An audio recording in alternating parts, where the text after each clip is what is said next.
Boa tarde a todos. É com enorme prazer que nós começamos hoje o simpósio Tratamento Endovascular da Aorta, sendo que a organização desse simpósio esteve a cargo dos acadêmicos José de Jesus Camargo, Arno von Ristoff e Alexandre Siciliano Colla Franceschi. Então, eu vou passar imediatamente, devido ao nosso pequeno atraso, eu vou passar imediatamente a coordenação do simpósio ao nosso acadêmico José de Jesus Camargo. Acadêmico Camargo, por favor. Boa tarde, senhora presidente. Boa tarde, queridos confrades, convidados e palestrantes. É uma excelente oportunidade. Nós recebemos essa solicitação de produzir esse seminário sobre tratamento endovascular. Os avanços que aconteceu nessa área do tratamento da cirurgia vascular, com extraordinários progressos tecnológicos. E eu agradeço muito a contribuição do Arno von Ristoff e Alexandre Siciliano, e devido à alta experiência, grande treinamento e convivência com essas dificuldades todas, foram testemunhas e partícipes dos avanços experimentados nesse setor. Então, a primeira parte ela vai estar moderada pelo Dr. Alexandre Siciliano Colla Franceschi e a segunda parte pelo Arno. Eu passo a palavra ao Dr. Alexandre Siciliano para moderar primeiro segmento dessa sessão. Obrigado, professor Camargo. Excelentíssima senhora presidente, professora Eliette. Estou aqui emoldurado pelos grandes ícones da cirurgia torácica e vascular, o que me dá um prestígio enorme. Queria, em nome dos senhores, cumprimentar os nossos queridos confrades e nossas queridas confreiras que eventualmente estejam nos assistindo virtualmente, e os nossos ouvintes da plateia e virtuais que estão conosco hoje para discutir um pouco sobre os avanços do tratamento minimamente invasivo, transcatéter endovascular, das doenças da aorta, que matam de forma eventualmente até subnotificada muitas pessoas, particularmente nos países desenvolvidos, e isso não é uma mentira no nosso país, que a maior causa de mortalidade são as doenças cardiovasculares, e as doenças da aorta em particular, elas comprometem a vida de 1 a cada 5 pessoas que morrem de doenças cardiovasculares. Então, um tópico bastante contemporâneo, né, que está associado com o desenvolvimento de tecnologia, com treinamento de profissionais, com disponibilidade de acesso, com diagnóstico precoce, e a gente vai ter a oportunidade, tenho certeza, de entender quão rápido esse tratamento evoluiu para cada vez abranger doentes e doenças mais complexas. Essa primeira parte do simpósio, a gente vai estar falando sobre as doenças da aorta ascendente, do arco aórtico, que foram a última fronteira do tratamento endovascular para as doenças da aorta. Eu convidei o professor Bradley Taylor, da Universidade de Maryland. Ele é cirurgião cardíaco e é o responsável pela cirurgia cardíaca da Universidade de Maryland. Nos Estados Unidos, se tem foco no tratamento e no desenvolvimento de tecnologia para o cuidado de pacientes com doenças da aorta, que de primeira vai falar sobre uma doença extremamente grave, que é a dissecção da aorta, aonde o tratamento endovascular ainda carece de evidências, sobretudo na raiz aórtica, onde a gente tem uma anatomia complexa que contempla válvula aórtica e ossos coronarianos. Então, sem mais delongas, eu gostaria de saber se o professor Taylor está aí, ele vai fazer a apresentação virtual. Ele está conectado?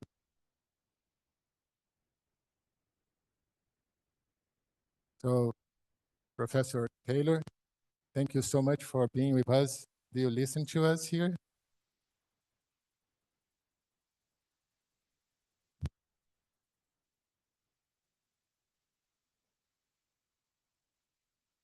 So,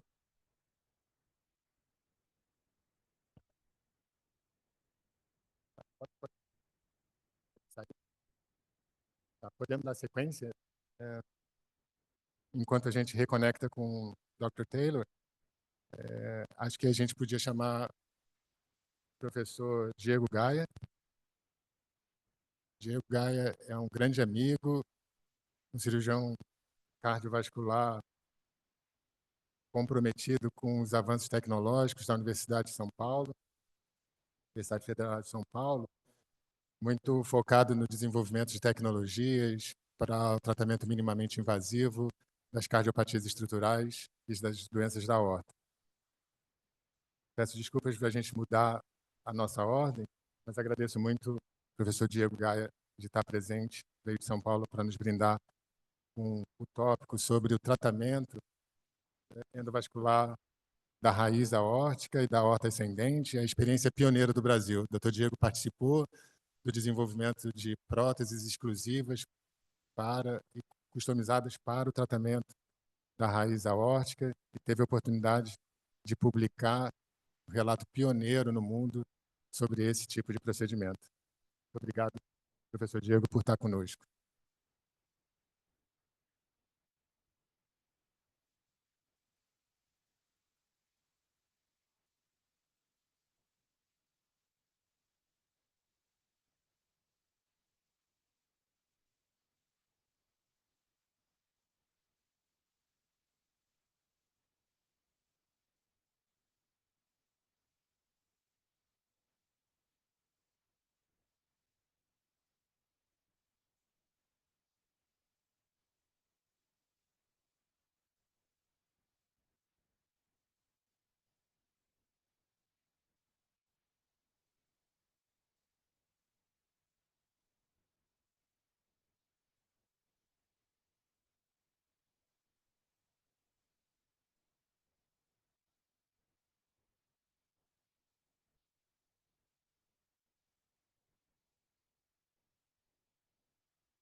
Aqui é você ou Rafaela que estão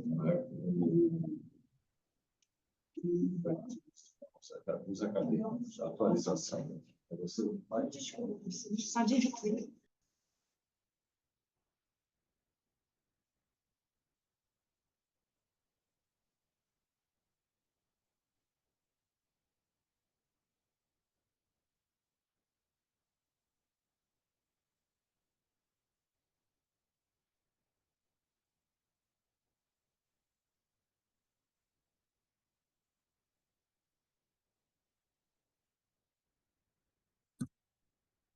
Boa tarde a todos. Queria agradecer à academia, à presidente, a todos os membros e ao doutor Alexandre, que é um grande amigo, pelo convite para poder falar nesse simpósio de terapia endovascular. Certamente a terapia endovascular revolucionou o tratamento das doenças da aorta nos últimos anos, né? Ela foi capaz de transformar uma doença com alta morbimortalidade de tratamento em múltiplas situações em um procedimento menos invasivo e hoje, muitas vezes, de resultado de longo prazo comparável ao procedimento convencional. Quando a gente fala em tratamento endovascular da aorta e fala da aorta descendente ou da aorta abdominal, isso já passou há muitos anos a ser um procedimento conhecido da comunidade científica.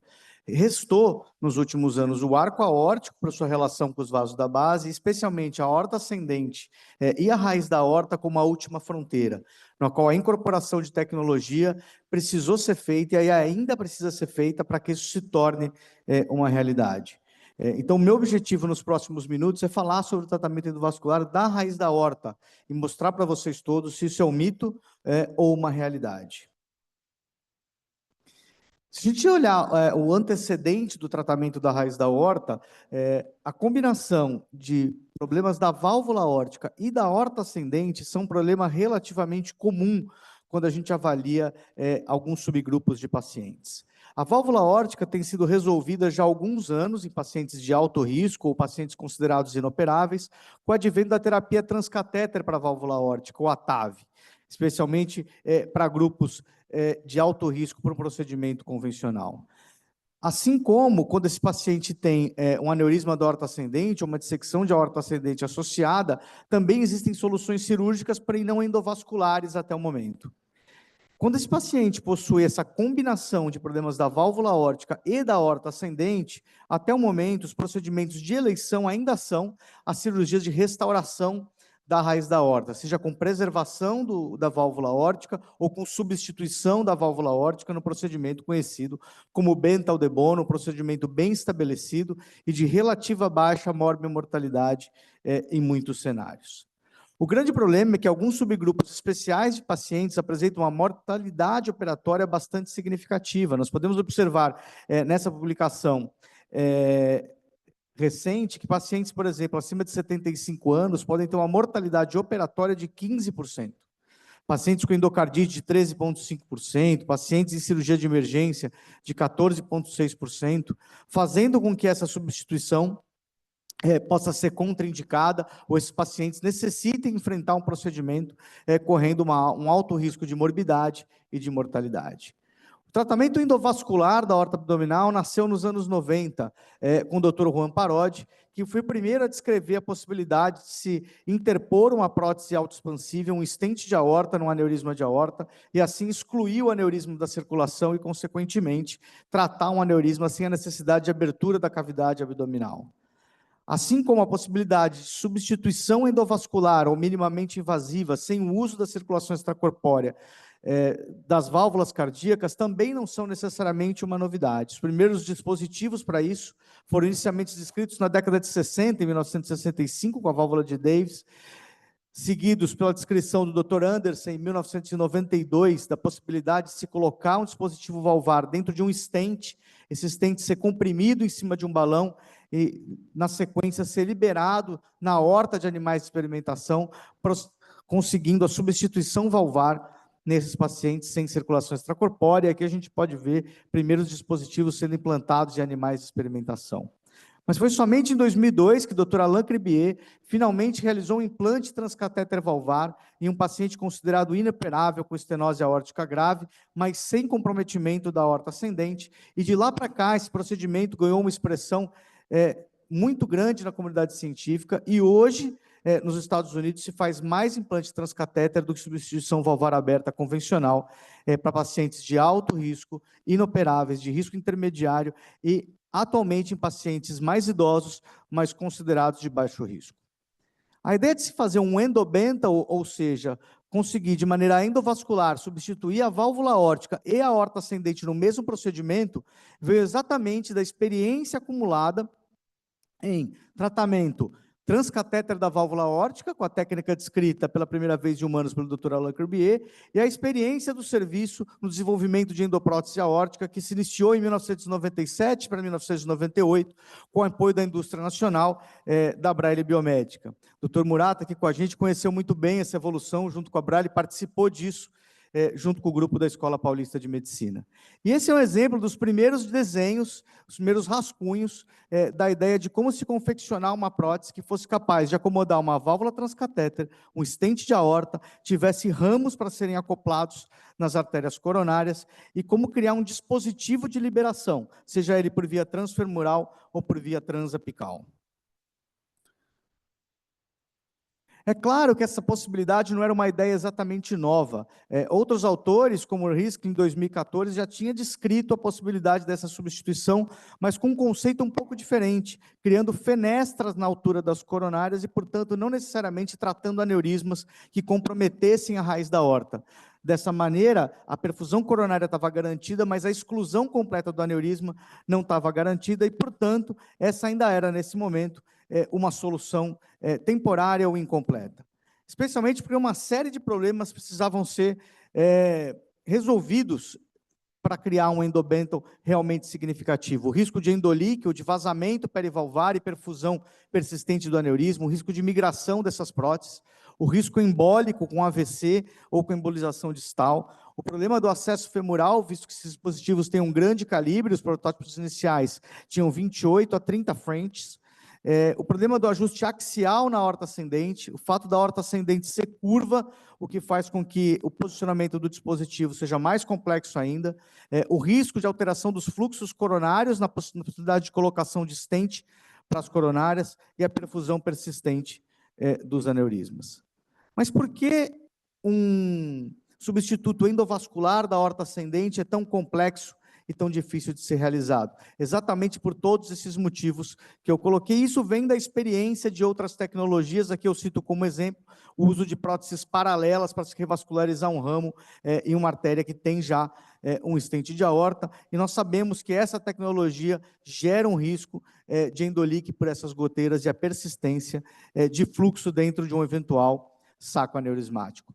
Além disso, nós sabemos que a presença de insuficiência aórtica residual, seja ela perivalvar ou valvar, é capaz de prejudicar a sobrevida em longo prazo. Quando nós analisamos os resultados do Partner Trial, especialmente na sua coorte A, nós podemos ver que os doentes que permanecem com algum grau de regurgitação, especialmente moderada ou severa, podem ter uma maior mortalidade, que é o dobro daqueles doentes que não têm um vazamento perivalvar. Então, se eu trato a aorta ascendente e a válvula aórtica, ao mesmo tempo eu permaneço com perfusão perivalvar, eu, além de pressurizar o aneurisma, eu coloco esse doente num risco de mortalidade apenas pela insuficiência valvar. Outra questão bastante importante é o estresse aplicado nessas cúspides quando elas não estão perfeitamente alinhadas. Nós sabemos, novamente, pelo Partner Trial, que o estresse acontece em diferentes posições, com diferentes acomodações dessa prótese. Então, uma acomodação incompleta ou não axial dessas próteses na aorta ascendente pode comprometer a durabilidade dessas próteses com falência precoce dos folhetos valvares ou falência precoce do stent de aorta. Adicionalmente, nós não temos dispositivos dedicados em produção regular para tratar a aorta ascendente. Então, todos os devices utilizados até o momento são devices experimentais, feitos customizados para esses pacientes, e os stents de conexão também não foram criados para isso. Eles foram criados ou para tratar os vasos periféricos ou para tratar as coronárias, quando ocorre alguma perfuração de uma artéria coronária durante um procedimento de intervenção coronariana. Então, nós não temos dispositivos dedicados e nem de tamanho dedicado para isso. Portanto, o primeiro paciente para ser tratado com essa técnica necessitava algumas características bastante importantes. Ele necessitava, primeiro, uma zona de ancoragem proximal e distal bastante regular para reduzir o risco de endolique. Precisava de uma aorta ascendente com algum grau de dilatação para facilitar a navegação desses catéteres dentro do saco aneurismático. Precisava que o tronco da coronária esquerda também fosse longo, de modo a acomodar de maneira adequada o stent de conexão do corpo da prótese com o tronco da coronária esquerda. Não possuir doença coronária significativa, facilitando a navegação dentro da árvore coronária, e ser considerado um doente inoperável. Ou seja, características anatômicas, geométricas e clínicas bastante adequadas para se propor um tratamento como esse. Ou seja, a combinação de múltiplos fatores de risco em que uma cirurgia de Bentall de Bono convencional, uma cirurgia de Tirone-Davy não fosse uma opção. E esse paciente surgiu, foi um paciente de emergência, uma paciente de 64 anos, que foi submetido a uma troca de válvula aórtica 4 anos antes do procedimento de tratamento endovascular, e que evoluiu com pseudaneurisma da aorta ascendente, inclusive com sangramento visível na fúrcula. Essa doente procurou o serviço de saúde vindo de um supermercado, dizendo que iniciou um sangramento por uma fístula na fúrcula, e essa foi a tomografia de chegada dessa paciente. O time que originalmente recebeu essa doente tentou implantar plugs vasculares para ocluir esse pseudoaneurisma, e 7 plugs endovasculares foram implantados na aorta ascendente dessa paciente, como vocês podem ver nessa animação tridimensional. Essa paciente, nesse intervalo de 4 anos, também desenvolveu uma aorta ascendente em porcelana, dificultando ainda mais a realização de um procedimento convencional de reoperação dessa paciente, fazendo que o Query Score dessa paciente alcançasse 28,5, justificando a contraindicação de um procedimento convencional. Então, portanto, nós tínhamos uma paciente com uma disfunção de uma prótese aórtica, um pseudoaneurisma na aorta ascendente sangrando pela fúrcula, aorta em porcelana, múltiplos fatores de risco e em caráter de emergência. Nós já tínhamos alguns protótipos desenhados para o endobenthal, mas nenhum deles ainda havia sido testado em outros pacientes. E nós tínhamos um intervalo de tempo muito curto. Então, qual foi o plano para essa paciente? Uma prótese customizada foi desenhada, baseada na tomografia dessa paciente. Esse stent foi confeccionado e nós realizamos uma impressão tridimensional da aorta ascendente dessa paciente. Essa impressão tridimensional foi testada na fluoroscopia até que pequenos ajustes pudessem ser feitos e essa prótese estivesse funcionando de maneira adequada e a gente conseguisse chegar nesse dispositivo final, que era uma combinação de uma prótese transcatéter, balão expansível, um stent de aorta autoexpansivo que continha 2 ramos para a coronária esquerda e para a coronária direita desses pacientes. Uma série de características precisaram ser levadas em consideração, como a posição das coronárias em relação a um relógio, a altura dessas coronárias, o tamanho da prótese transcatéter e o tamanho da aorta ascendente, levando em consideração as zonas de ancoragem proximal e distal, a maneira que esse catéter navegaria, a escolha entre o acesso transapical e transfemoral. Nesse ponto, o acesso transfemoral foi excluído deste primeiro caso, porque seria muito mais difícil de subir na anatomia dessa paciente e de manobrar o catéter, especialmente em termos de rotação. Escolhemos também os stents de conexão entre o ramo da prótese e as coronárias e foi desenvolvido um novo sistema de entrega que era parcialmente desenvolvido para a prótese balão expansível e parcialmente para a parte autoexpansível. E esse foi o catéter que foi desenvolvido em parceria com a indústria nacional, novamente com a Braille Biomédica. Qual que era a ideia do procedimento? A ideia era usar uma incisão transapical para liberar o corpo principal dessa prótese, fechar a incisão transapical e utilizar acessos periféricos para canular os ramos da prótese, canular a coronária, colocar guias dentro das coronárias e, na sequência, liberar 2 stents que conectassem o tronco da coronária esquerda na prótese e a coronária direita na prótese, completando o tratamento endovascular da raiz da aorta. O procedimento começou com a paciente já anestesiada, crimpando a parte balão expansível dessa prótese sobre um balão e encapsulando essa prótese no catéter de entrega. Pelo fato de ter um folheto biológico, essa prótese não pôde ser encapsulada na fábrica, então ela precisou ser encapsulada na sala de cirurgia para reduzir o tempo em que esses folhetos estavam comprimidos dentro do catéter de entrega. Um cuidado muito grande precisou ser tomado para evitar torcer essa prótese dentro do sistema de entrega, o que comprometeria o alinhamento das coronárias e uma dificuldade adicional em conectar os ramos das coronárias com a árvore coronária da paciente. O procedimento foi feito numa sala híbrida, então usamos o acesso transapical, como vocês podem ver aqui, para o corpo principal, e acessos femorais para acesso às coronárias. Essa paciente também tinha acessos bilaterais nas braquiais, para acesso à segunda coronária e para a realização de angiografia, o procedimento com controle transesofágico de ecocardiograma e ECMO em stand-by, em caso de instabilidade dessa paciente. Então, nós começamos o procedimento escolhendo a melhor projeção angiográfica que havia sido calculada previamente, usando softwares de imagem de computação, como o Osirix, e colocando guias nas coronárias esquerda e direita, como vocês podem ver aqui, com o objetivo de identificar e dar referência para a gente da onde essas coronárias estariam e o melhor ângulo para a liberação da prótese. Vocês podem ver que tem um catéter de marca-passo, um eletrodo de marca-passo, e essa profusão de plugs na aorta ascendente. Na sequência, uma angiografia inicial demonstrou o pseudoaneurisma na aorta ascendente, com um grande vazamento e um grande pseudoaneurisma. Utilizando o acesso transapical e sob estimulação ventricular de alta frequência, a 180 batimentos por minuto. O corpo principal da prótese foi liberado, vocês podem observar aqui a liberação da primeira, da segunda gaiola, agora da terceira gaiola, que contém o ramo da coronária. Então, foi alinhado o ramo esquerdo da coronária em relação ao ósseo da coronária esquerda, e se o ósseo da coronária esquerda tivesse alinhado, nós esperávamos que o da direita ficasse automaticamente alinhado.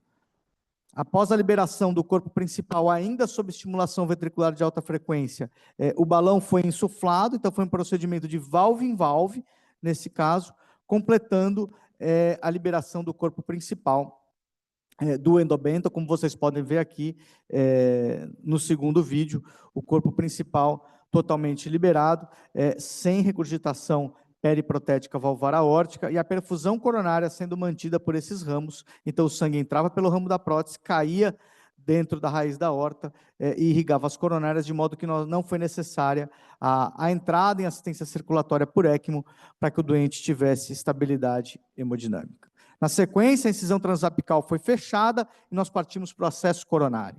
A primeira coronária foi a coronária direita, foi uma coronária relativamente simples de ser conectada, especialmente porque nós temos uma landing zone distal muito grande. Então, vocês podem ver aqui a liberação de um stent revestido, conectando a parte proximal da artéria coronária direita com o ramo da endoprótese, fazendo a conexão da coronária direita do endobento, e aqui a angiografia mostrando uma perfusão bastante adequada. Essa conexão levou em torno de 30 a 40 minutos para ser feita de maneira completa. A coronária esquerda, por outro lado, foi muito mais trabalhosa por uma série de razões anatômicas, né? Primeiro, que o tronco da coronária esquerda é muito mais curto. Segundo, que o ângulo de saída entre o ramo e a coronária esquerda era muito mais agudo do que da coronária direita. Então, essa manobra da coronária esquerda levou praticamente 4 horas para ser realizada, e nós usamos uma quantidade mais significativa de descontraste, mas após a liberação, vocês podem ver que o fluxo coronário esquerdo foi bastante satisfatório, né? O tempo total de sala foi de 6 horas e 30 minutos, foram utilizados 250 ml de contraste, mas a paciente felizmente terminou sem nenhum tipo de endolique e nenhum tipo de complicação vascular periférica ou complicação vascular central, de modo que essa doente pôde ter alta em 8 dias, recebendo ácido acetil salicílico e clopidogrel. Essa é a tomografia de controle com 2 anos de pós-operatório da doente. A doente agora tem 4 anos de segmento, mostrando a presença de fluxo no ósseo da coronária esquerda, a presença de fluxo no stent para a coronária direita, a exclusão completa do pseudoaneurisma que nós vimos na aorta ascendente, provando para a gente que o endobento era possível. Adicionalmente, a reconstrução tomográfica também demonstrou que não existe até o momento nenhum tipo de fratura desse stent ou falha do dispositivo valvar, que está implantado valve em valve dentro de uma outra prótese, deixando a gente bastante confiante para prosseguir nas pesquisas. Então, a partir desse ponto, foi provado que o endobento não era mais um mito no tratamento endovascular, que o tratamento endovascular da aorta ascendente e da válvula aórtica era algo possível de ser realizado, apesar da dificuldade técnica, e aqui eu chamo a atenção para o meu próprio olhar no momento da liberação dos stents de coronária. Reparem que eu estou com roupas diferentes, porque um foi na coronária direita e outro foi na coronária esquerda, e o tempo longo obrigou a gente a trocar, e essa é a paciente no dia seguinte da operação, podendo ter alta para o quarto. Uma série de vantagens se demonstraram desse tipo de tratamento. A prova de que o endobento é possível, a primeira prova desse conceito e bons resultados de follow-up, animando a equipe de desenvolvimento a prosseguir com esse tipo de pesquisa científica e poder tratar outros pacientes com essa técnica. É claro que isso é reservado nesse momento, especialmente para pacientes considerados inoperáveis ou de muito alto risco, frente a uma série de questões ainda não resolvidas, com o melhor protocolo de anticoagulação ou de antiagregação para esses pacientes, a ausência de materiais dedicados, o risco de trombose desses stents de conexão com a coronária, e especialmente as características anatômicas adequadas para o tratamento desse tipo de paciente. Uma série dessas respostas estão sendo respondidas, né? Esse trabalho bastante interessante do grupo do Dr. Francesco Maisano, na Itália, demonstrou que o fluxo coronário nesses stents de conexão é mais do que adequado para nutrir o ventrículo esquerdo e o ventrículo direito. Mais do que isso, um dispositivo para tratamento totalmente transfemoral, um endobental transfemoral, está pronto para ser utilizado no novo paciente, aguardando as autorizações regulatórias para esse caso.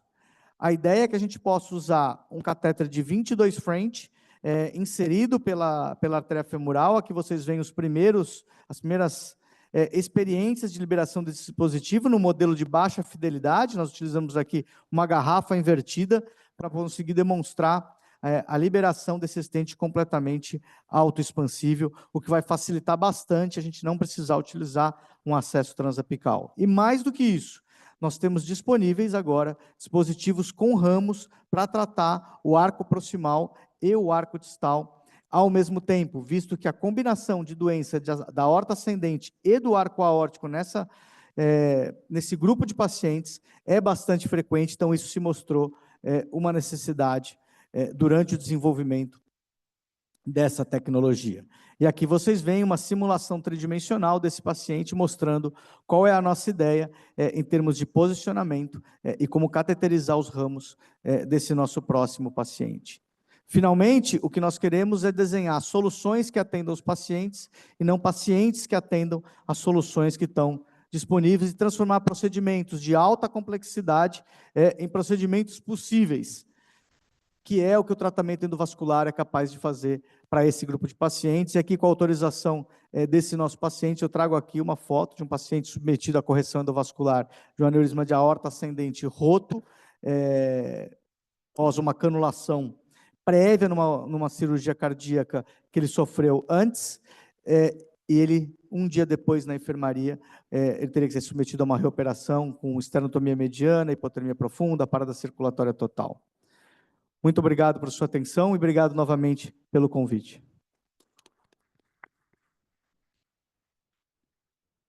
Muito obrigado, professor Diego Gaia, pela apresentação. Eu vou dar sequência chamando... Podemos conectar o Dr. Gorish? Pode conectá-lo? Dr. Gorish will be talking on behalf of Dr. Taylor. Hey, guys. I don't know Hello, if you sir. can hear me or Thank not. you for joining us.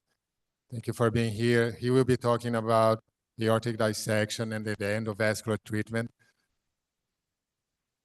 Yes, thank you so much.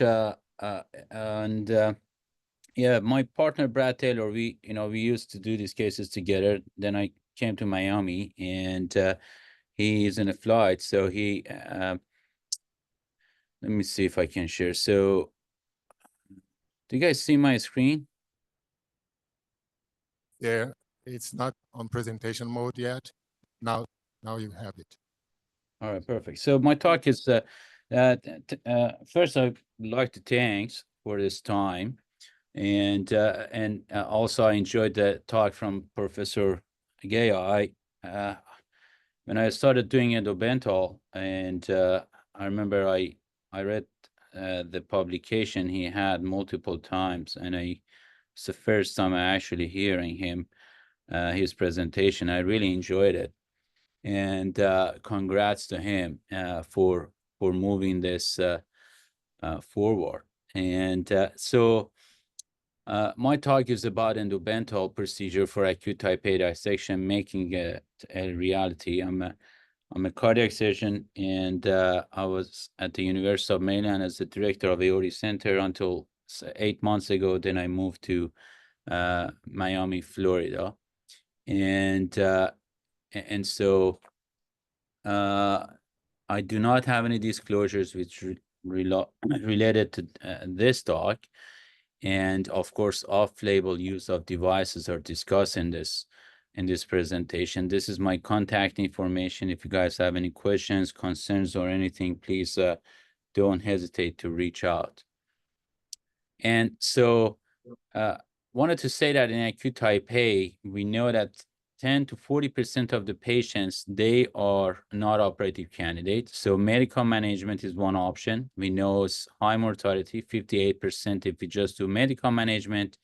If we go endovascular repair, the mortality is lower, 10 to 15%.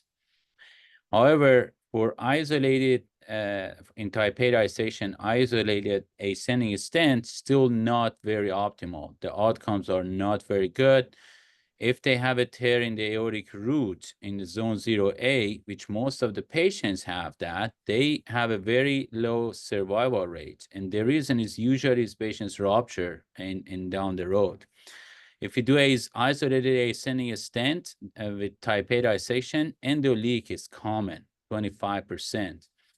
And the ARISE trial, which is going for isolated ascending stent, we are part of one side for that. The endo leak rate was still high for isolated ascending stent in acute type A dissection. We look at our own experience to look at, okay, patient come inoperable, so we need to do something, save these patients. Let's go with isolated ascending stent. 19 patients got this, and we found out the endo leak rate is high, especially type 1A endo leak. And if they had a tear within proximity of STJ, the endo leak rate was 80%, type 1A endo leak. And when they get these endo leak, they rupture at some point. Type 1A endo leak, they kill. It kills patients. This is an example of it. A patient comes, he has a tear in the maybe zone 0A, zone 0C. You see that patients gets isolated ascending TEVAR, good results, no endo leak, CT scan looks good post-op. Patient goes home, and 3 months later, this is the patient CT scan, right? Comes, is it working? Let me see. Right, you see that it caused a primary anterior tear. Let me see if it works.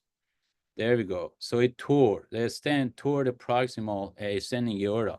In type A dissection, if even like because of the fragile tissue, isolated ascending stent might not be optimal. Another example here: this patient comes with acute type A.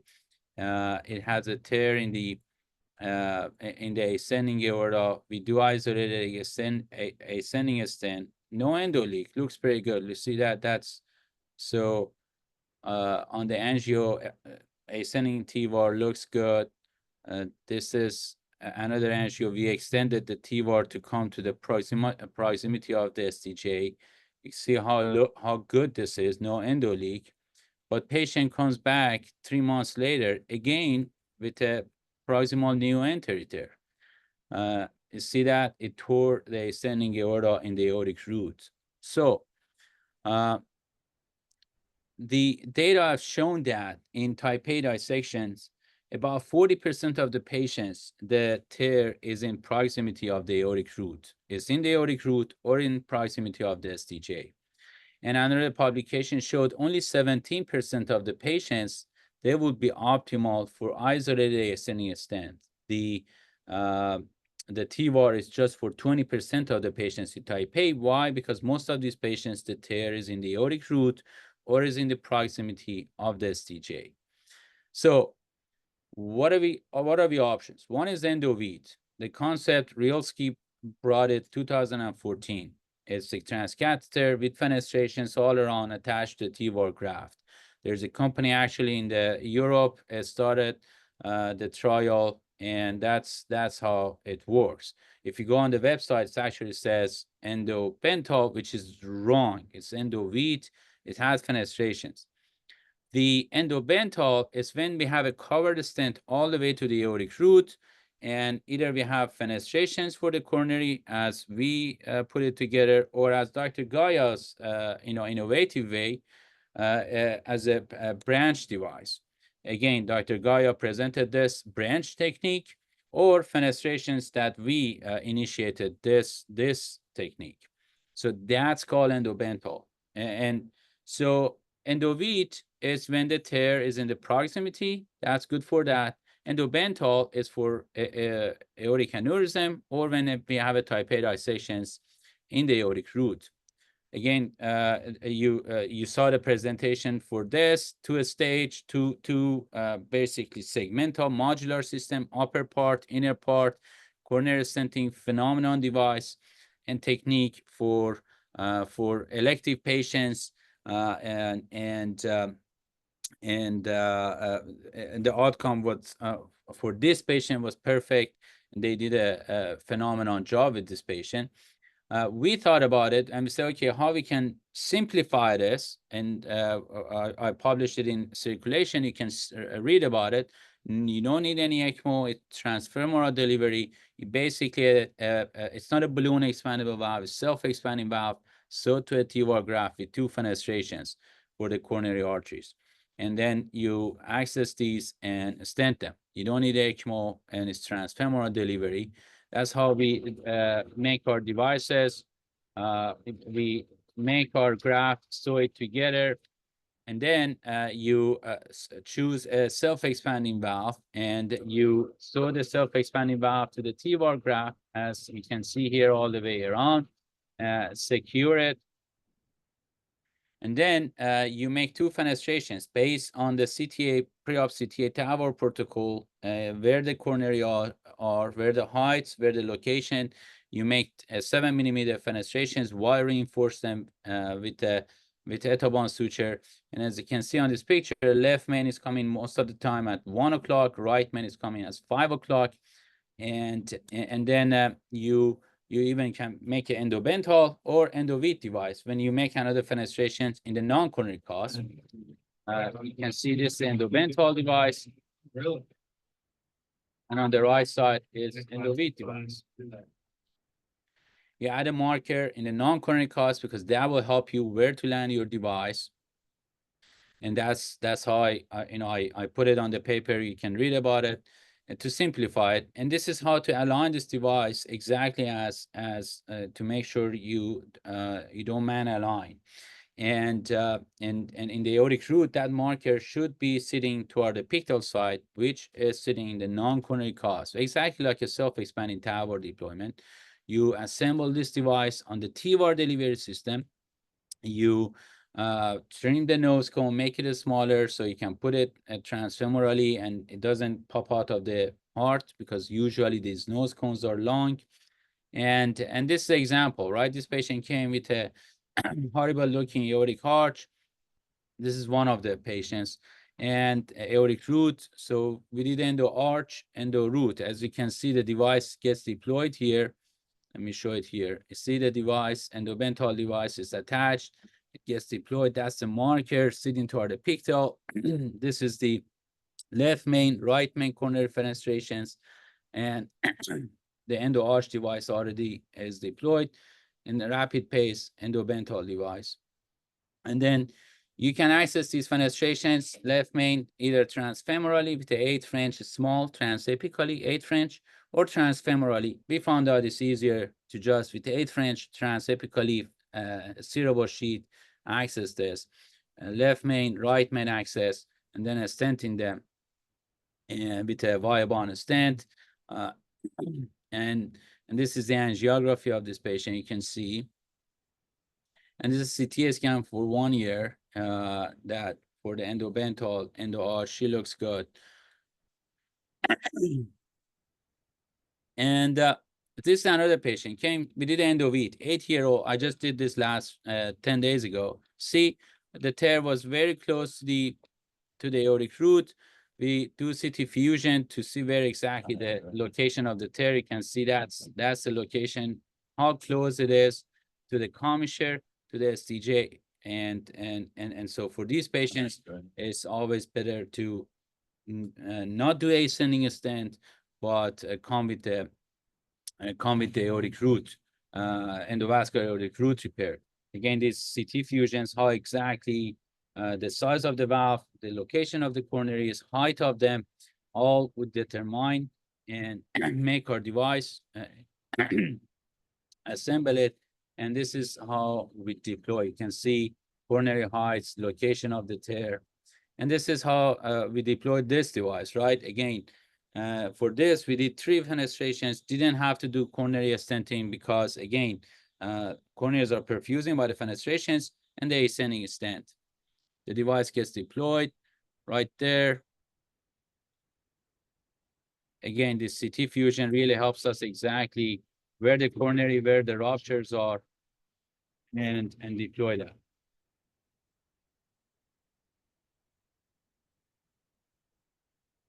And this is a patient's angio and pre-discharge CT scan. You can see how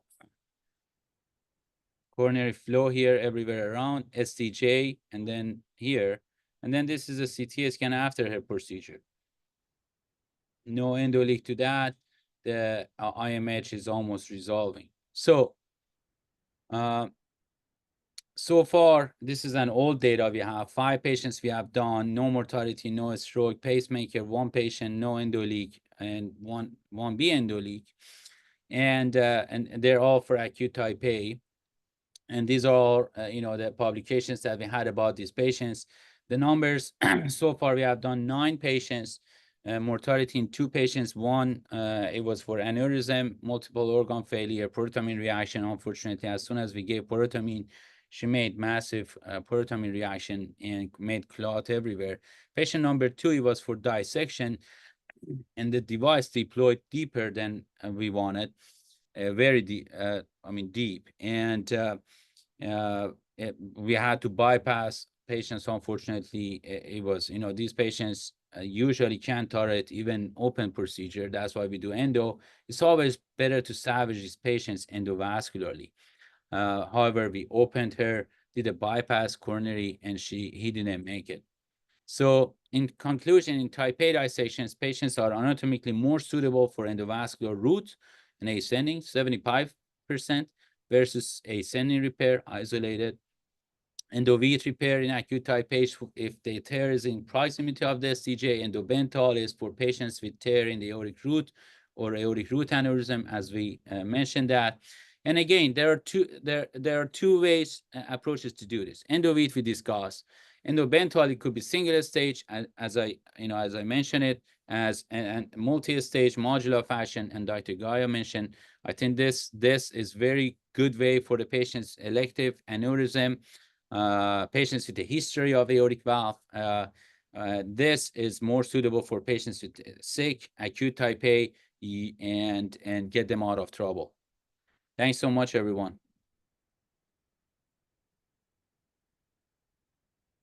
Thank you so much, Dr. Gorish, for being with us, sharing all those spectacular data.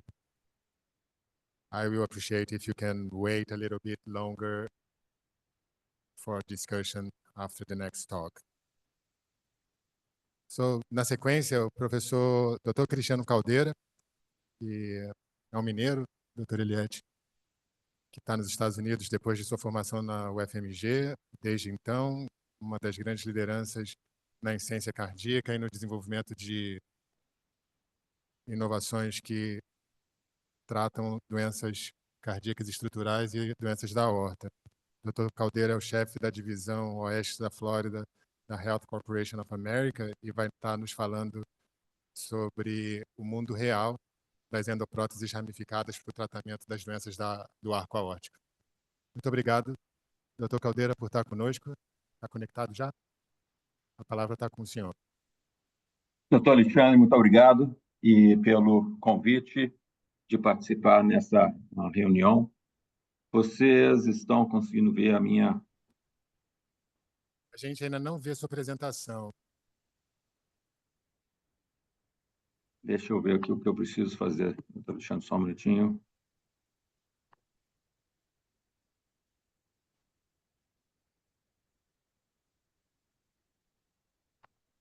Mandando...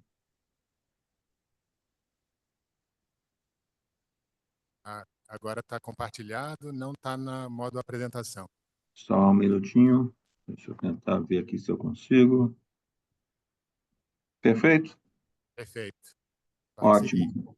Mais uma vez, doutor Ceciliano, muito obrigado pelo convite de participar e falar sobre a experiência do Thoracic Branch Endoprosthesis com a gente aqui.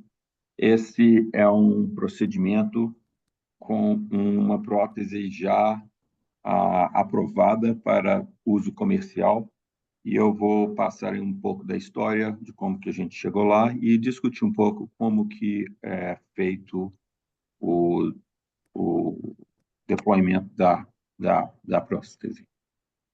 Só para começar, que eu falo de novo um pouco sobre a classificação. A gente está falando aqui de DeBake Dissection tipo 3A ou 3B, ou Stanford Type B, para tratamento do arco aórtico.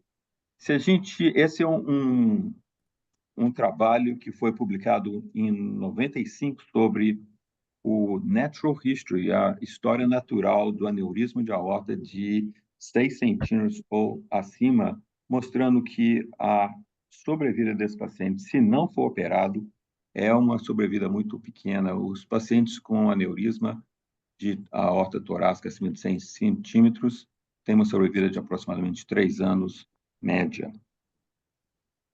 E a sobrevida, esse é o caso do Dr. Kozelli, que foi publicado em 2008, mostrando que 76% que vieram com Type 3 de secção da aorta, a mortalidade foi de 22%, 17 de pacientes faleceram com uma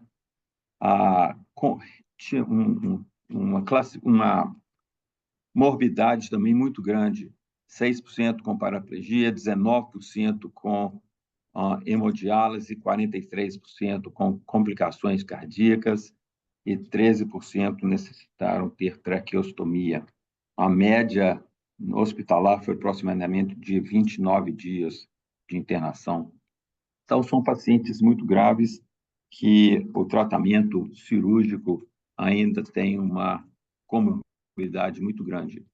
Então, com isso, essa é a experiência em 2015 de um estudo de análise propensity match, comparando tratamento endovascular com o cirúrgico na operação de Chronic Type B Dissection, 20 anos de experiência, mostrando que, apesar de estar sendo a evolução do tratamento está passando de ser de cirurgia aberta para endovascular, a mortalidade e a complicação ainda muito alta nessa época, em 2015, mas não era pior do que a de cirurgia aberta. Então, devagarzinho, nós começamos a ter mais e mais experiência com o tratamento endovascular do arco aórtico e tentando melhorar a técnica, tentando melhorar as próteses para chegar numa prótese que era uma prótese estável, com uma comorbidade mais baixa, uma mortalidade mais baixa que a gente podia lançar comercialmente. No começo, a maioria dos pacientes eram tratados com um debranching. Isso é as recomendações de tratamento do arco aórtico, consenso, um documento de consenso da Sociedade Europeia de Cardiothoracic Surgery e Vascular, mostrando que em pacientes de Zone Zero, o debranching pode ser considerado desses pacientes, se os pacientes não forem pacientes cirúrgicos, como o meu colega anterior demonstrou na técnica usada do endobranch. Em pacientes com Zone 1 e Zone 2, considerados estáveis, esses pacientes podem ter o debranch da artéria subclávia ou um debranch completo do arco antes de ser lançado a prótese endovascular.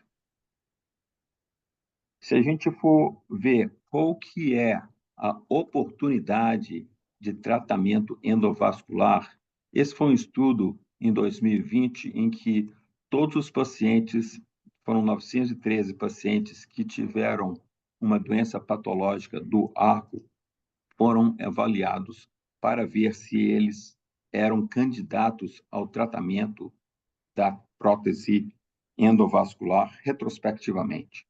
E vocês podem ver que desses 913 pacientes que entraram no screening, só 15% deles foram achados que entrariam no coorte de tratamento endovascular que tem sido aprovado já para tratamento dentro do IFU dos devices que são comercializados. Então, ainda é um volume pequeno dos pacientes que têm uma anatomia que é considerada óptima para o tratamento endovascular.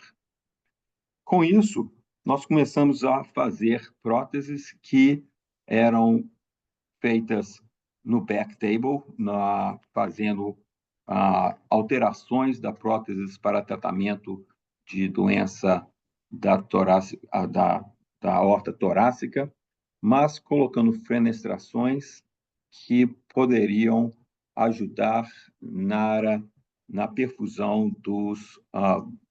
do arco, dos branches do arco aórtico. Aqui é um estudo em 2013, mostrando que penetração com laser, depois de ser colocada a prótese no arco, entrava com um laser pela artéria subclávia e faziam fenestrações e colocaram um branch para perfundir a artéria subclávia e minimizar a isquemia do braço. Aqui o Dr. Howlum demonstrou em 2014 a experiência inicial de um branch, de uma prótese que already tinha um branch acoplado, mas com resultados ainda bastante questionáveis. A mortalidade de 13% durante a cirurgia, complicações cirúrgicas de aproximadamente 5%, endoleak de 29%, nessa experiência dele de 38 pacientes no tratamento do aneurisma de arco. Dr. Najuta Endograft, que também é uma prótese que tem fenestrações, também foram feitas, e com uma experiência de aproximadamente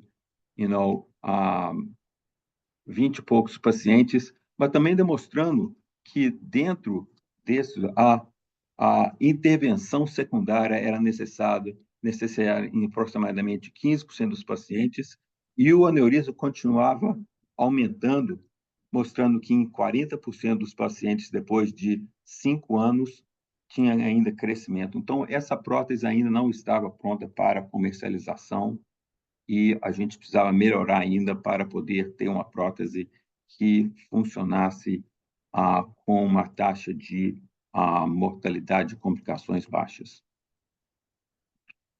Esses branch endograft therapy da aorta, do arco da aorta, os resultados preliminares com o Gore Thoracic Branch. Esse artigo foi publicado em 2016, também um volume pequeno de 22 pacientes só, mostrando que, apesar da mortalidade ser pequena, ainda tinha muitas complicações com o endoleak, mostrando que tinham, dos 22 pacientes, um mês depois, 2 pacientes, 10% tinham endoleak, e depois, aproximadamente 7% dentro de 6 meses, ainda tinham um endoleak tipo 1 e 2.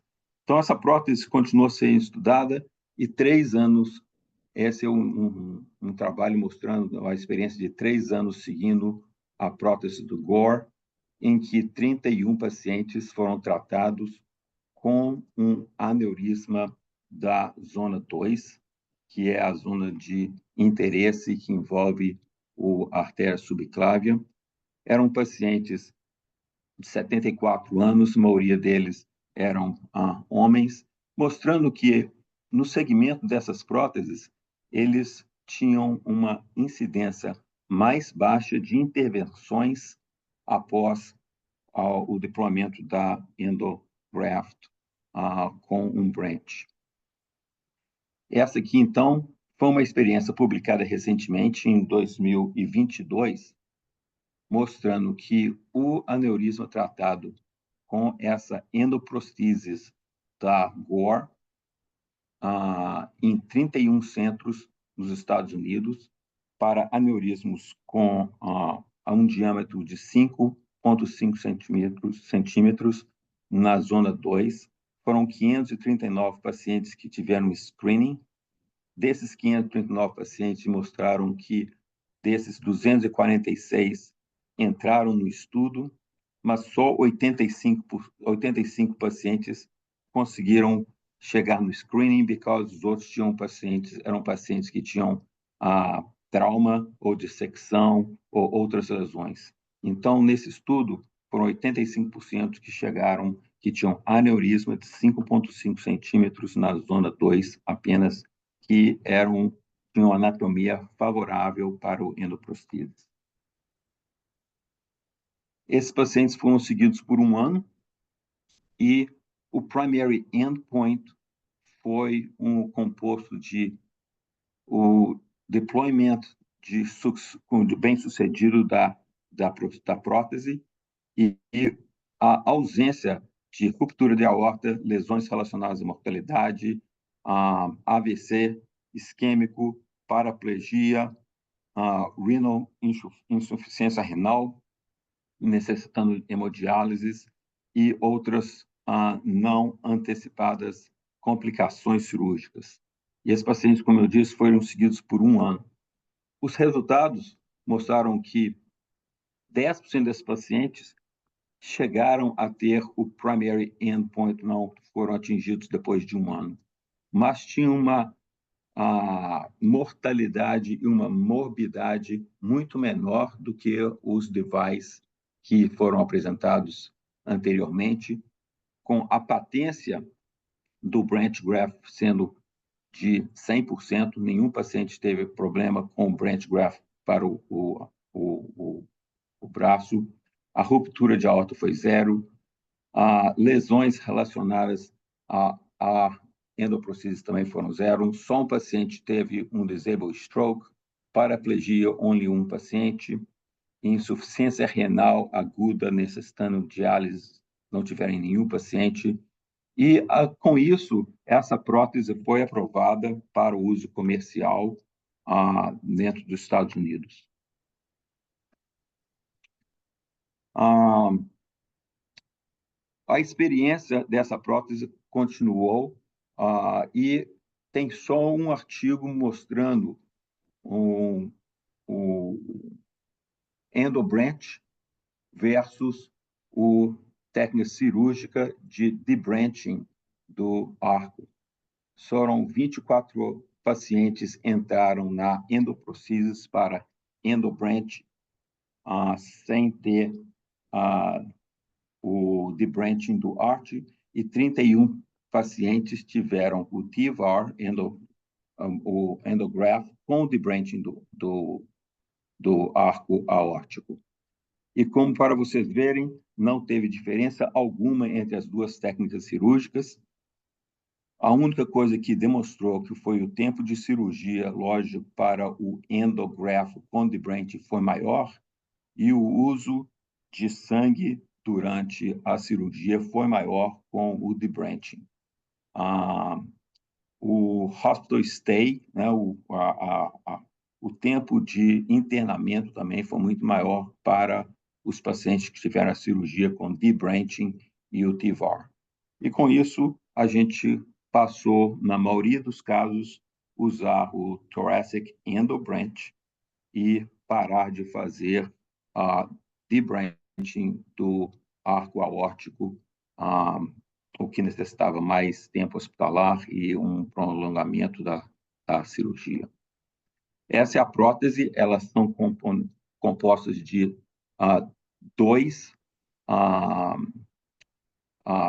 duas próteses. Uma é uma prótese que tem uma fenestração, que é a parte principal, e a outra é uma prótese menor que entra dentro da artéria subclávia e tem um modular que a gente pode expandir proximalmente se precisar de uma expansão dessa prótese para cobrir o landing zone. Tem o componente aórtico que incorpora esse portal para entrar o side branch, que também vai para, como eu disse, na artéria subclávia, e essa parte opcional de extensão da parte. O paciente ideal para essas próteses são pacientes que têm uma landing zone proximal de 2 a 4 centímetros entre a artéria carótida esquerda e artéria subclave esquerda. A aorta tem que ser entre 16 e 42 milímetros de diâmetro.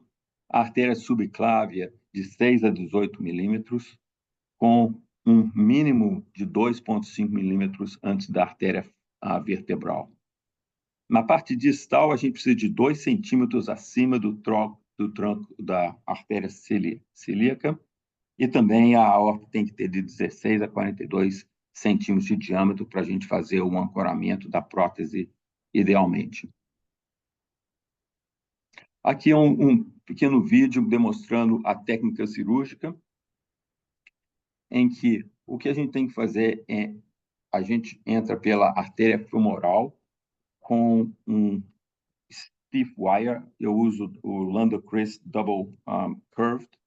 A gente coloca pela artéria radial ou braquial um catéter longo que vai até a femoral de 400 centímetros. E esse catéter, então, a gente faz um snare pela artéria femoral. O main body entra pela artéria femoral e tem um portal em que, pelo outro wire, a gente faz o deployment do branch graft nesse portal. Depois vem com um balão e dilata proximalmente, dilata distalmente e dilata dentro da porta para ancorar essa artéria.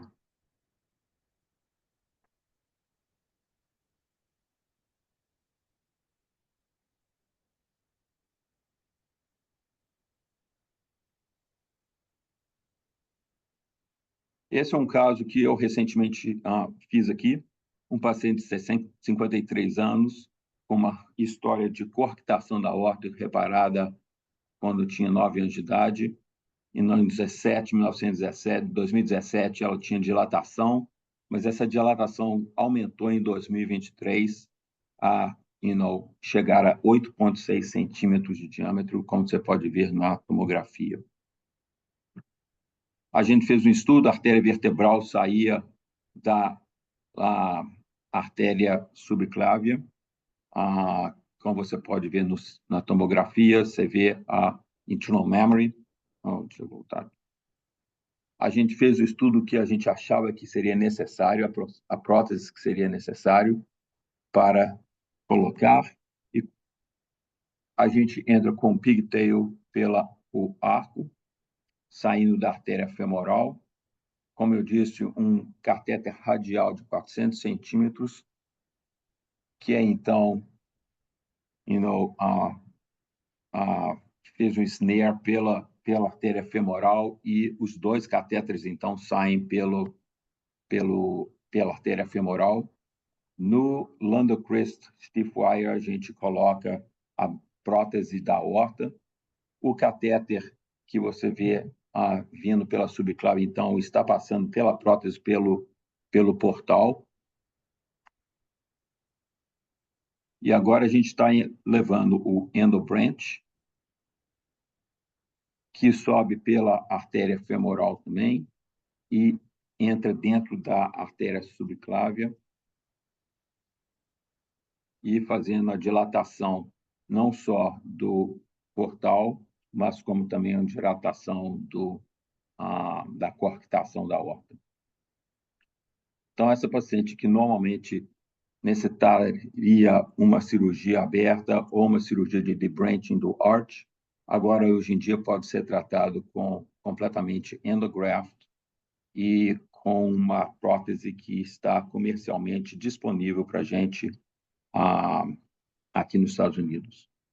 Das cirurgias a gente está fazendo, nossa experiência aqui em Tampa é de aproximadamente 20 casos, com nenhuma mortalidade, e a única complicação até hoje foi uma dissecção de artéria ilíaca, que foi tratada com um stent contralateral.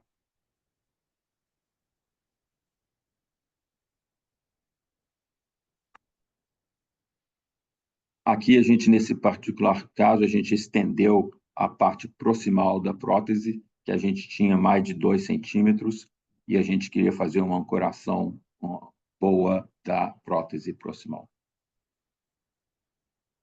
É isso que eu tinha para dividir com você. Se tiver alguma pergunta, doutor Ceciliano, estarei disponível. Muito obrigado. Muito obrigado, doutor Caldeira. Eu queria agradecer a todos os palestrantes, a audiência, pedir desculpas mais uma vez pelo atraso do início e o atraso da conferência inicial dessa tarde.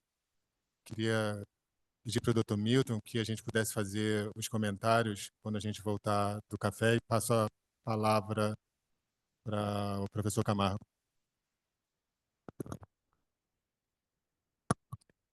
Então, teremos um intervalo agora e eu convido a todos para o chá acadêmico. Muito obrigada.